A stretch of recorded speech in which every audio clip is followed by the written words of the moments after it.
You keep saying you need motivation. You think if you could just feel inspired again, everything would change. You'd wake up early. You'd get disciplined. You'd start working hard. You'd finally become consistent. But let me tell you a truth most people avoid. Motivation is unreliable. It comes, it goes, it rises with emotion, it disappears with discomfort.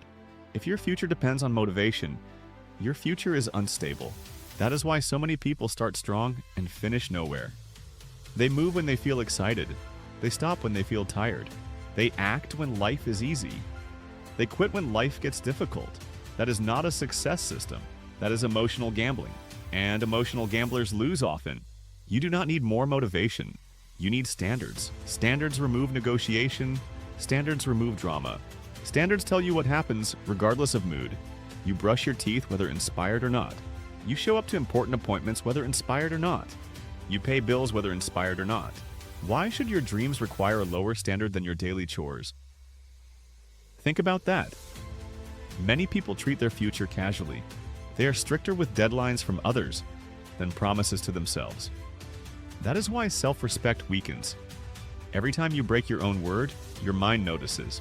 Every time you say, I'll start tomorrow, I'll work tonight, I'll wake up early, and then don't, you train distrust. Confidence cannot grow where self-betrayal is repeated. This is where Atomic Habits matters deeply. It teaches that identity follows repeated behavior. You do not become disciplined by declaring it. You become disciplined by acting like a disciplined person repeatedly. One vote at a time. One habit at a time. One promise at a time. That means today matters more than speeches about tomorrow. Tiny, consistent standards beat giant emotional intentions. A person who trains 20 minutes daily often defeats the person who plans 2-hour perfect workouts that rarely happen. A person who reads 10 pages daily often outgrows the person waiting for free weekends. Consistency is humble, but powerful. Another hidden issue is that many people are addicted to the feeling of starting. New plan, new notebook, new routine, new Monday. They love beginnings because beginnings feel clean, exciting, hopeful. But progress lives in the middle, the boring middle, the repeated middle, the unseen middle. And many people abandon goals there. When novelty dies, when work becomes repetitive, when results are slow. That is exactly when standards matter most. Because standards carry you where feelings fail. This is why discipline equals freedom is such a powerful principle. Discipline creates freedom from moods, freedom from procrastination, freedom from chaos, freedom from the version of you that only works when convenient. Imagine how much power exists in being able to act on command, to focus when bored, to train when tired, to continue when unseen. That person becomes rare, and rare people get rare results. Most people also misunderstand energy. They think discipline drains energy, but indecision drains more. Excuse-making drains more. Constant guilt drains more. Knowing what to do and avoiding it drains more. Action often energizes. Delay often exhausts. Have you noticed this? The task you avoid all day feels heavy. The moment you begin it, pressure drops. Movement creates relief. This is why deep work matters so much. Focused effort is restorative in a strange way. When attention is scattered, mind feels weak. When attention is directed, mind feels powerful. 1 hour of deep focused work can feel better than 5 hours of distracted busyness. Because progress feeds the human spirit. Stagnation starves it. Another reason motivation fails you is comfort addiction. Modern life offers endless escapes. Phone. Your brain learns a dangerous lesson. Why work hard when pleasure is one tap away? So effort feels heavier than it should. Patience feels harder than it should. Silence feels uncomfortable. This is not weakness. It is conditioning. And conditioning can be changed. You must retrain yourself to tolerate effort, to delay pleasure, to sit with boredom, to finish hard things. This is where "can't hurt me" hits so hard. Your mind often stops far earlier than your capacity ends. The first resistance is not the limit, it is the test. When mind says later, rest, skip today, take easy route. You need to ask, is this wisdom or weakness speaking? Sometimes rest is wise. Often excuses wear the mask of wisdom. You must learn the difference. That comes from honesty. And honesty is rare. Many people know exactly what hurts them. Late nights, no structure, no training, too much phone, too much talk, too little action. But they keep searching for advanced answers. To avoid simple truths are uncomfortable. Go to bed earlier, wake up on time, move body daily, protect focus, keep promises, repeat.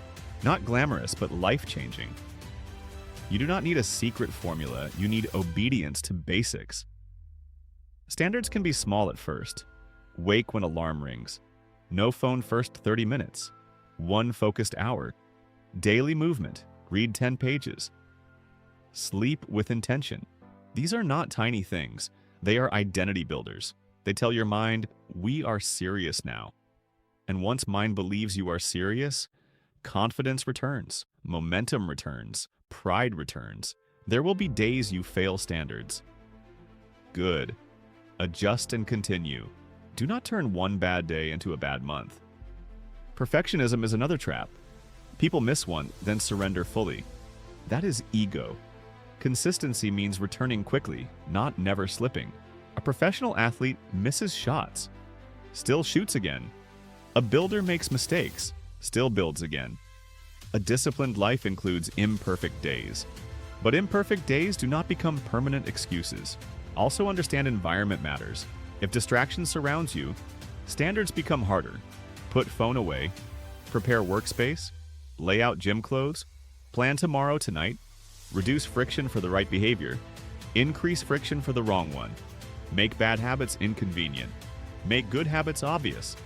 That is intelligent discipline, not heroic discipline. You don't need to fight yourself every hour. Design life so good choices are easier.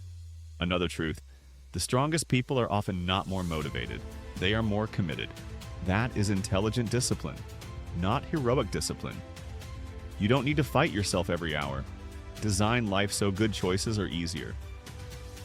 Another truth, the strongest people are often not more motivated. They are more committed. Commitment stays after emotion leaves.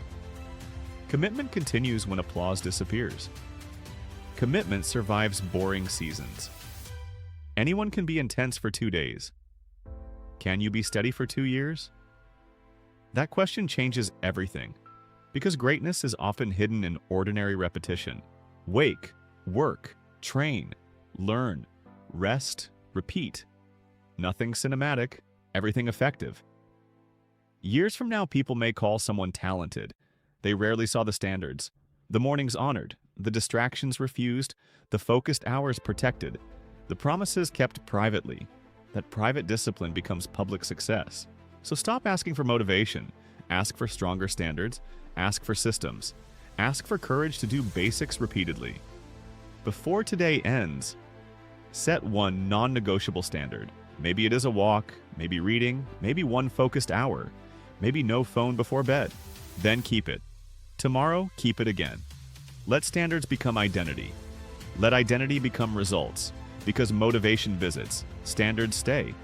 And the person who builds a life on standards eventually becomes someone moods can no longer control.